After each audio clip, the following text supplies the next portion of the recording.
One of the first people J.D. Vance called before deciding to jump into politics was Charlie Kirk. Kirk introduced me to some of the people who would run my Senate campaign, and also to Donald Trump Jr. The vice president wrote in a powerful tribute he penned hours after Kirk's death. Don took a call from me because Charlie asked him.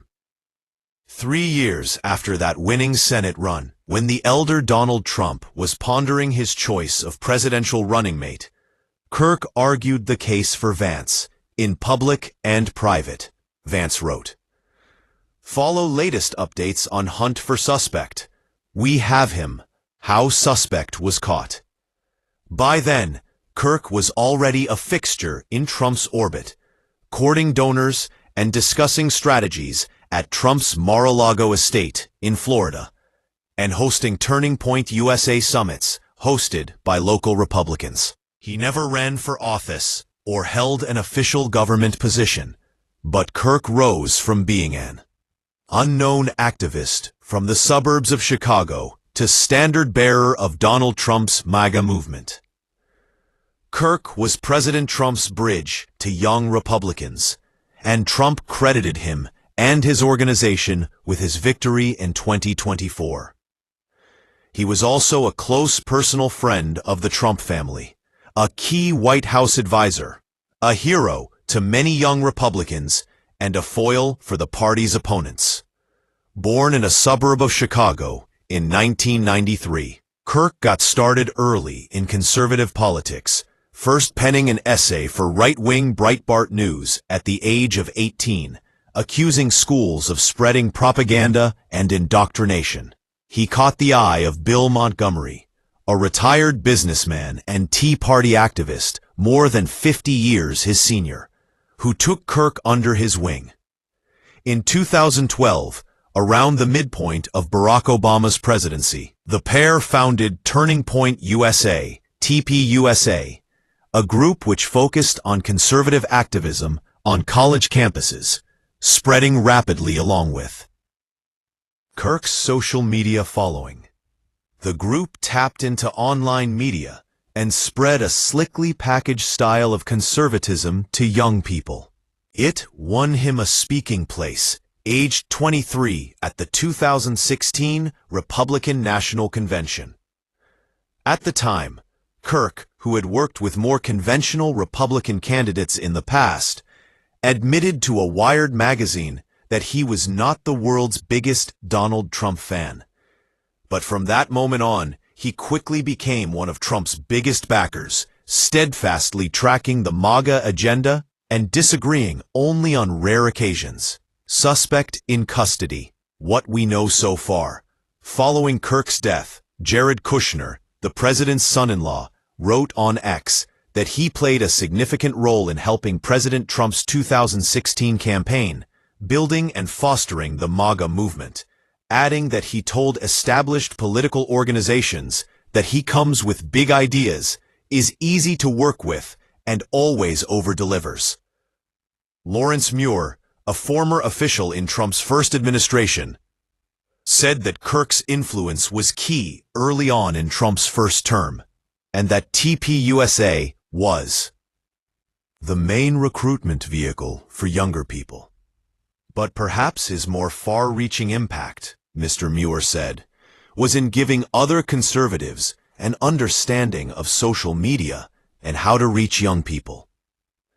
What Kirk really did was give a launching pad to those who weren't as interested in becoming bureaucratic functionaries, but were in going out and building winning coalitions, he said.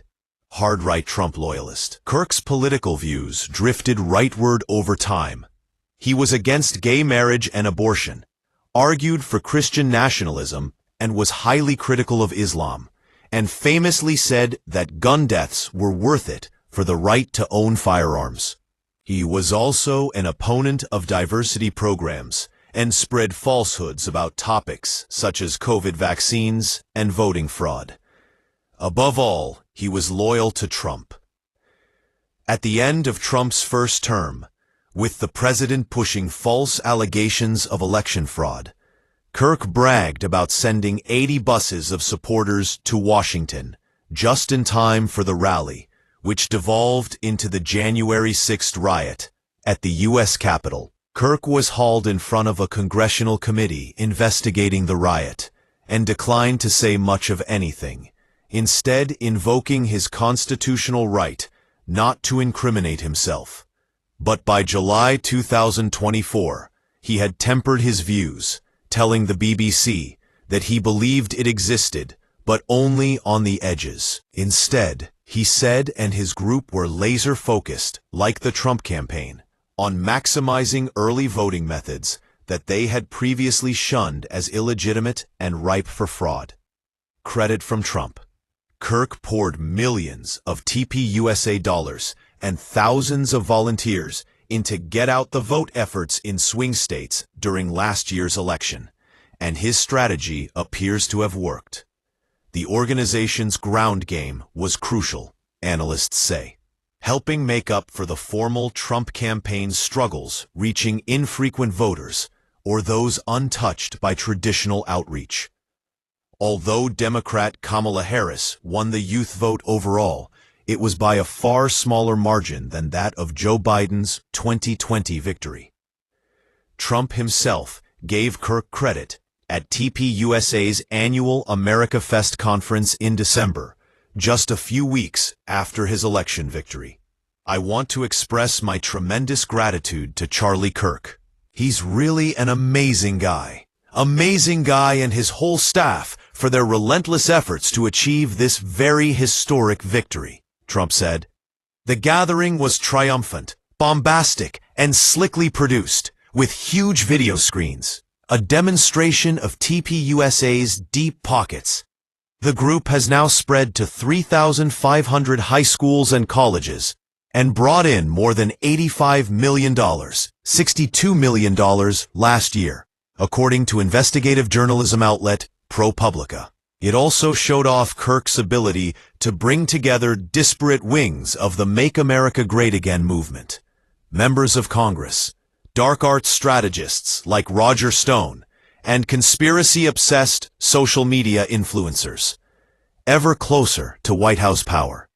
Kirk's influence arguably grew even more during Trump's second term. Just 2 days before Trump took office, the pair played golf together in Mar-a-Lago.